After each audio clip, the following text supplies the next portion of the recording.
रसूलुल्लाह सल्लल्लाहु अलैहि वसल्लम की शानें बयान कर दे फ़र्ज़ करें, या वो कुरान की किसी बात हो कि यार ये जो बात है ना ये भी हमारे उसमें फेज़ में भी उसके साथ मैच करती है, तो इससे आपने फ़ौरन छलांगे नहीं मारने लग जानी और ये नहीं कहने लग जाना कि ये हिडन मुस्लिम हो गया है या ये हो गया या ये भी मोमिन बन चुका है। ये मोमिन नहीं है, ये सिर्फ़ आपकी खुशामद कर रहे हैं, आपसे इनको काम है। ऐसे लोग भी होते हैं।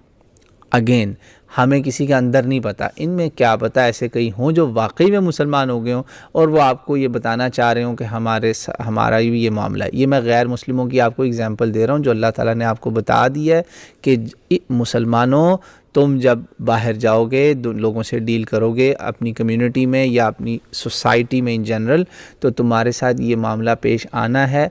लोग तुम्हारे सामने तारीफ़ें करेंगे अल्लाह रसूल की भी, और तुम्हें ये शो करेंगे कि हाँ हम तो आपके साथ हैं, लेकिन दर हकीकत वो आपके साथ नहीं होंगे।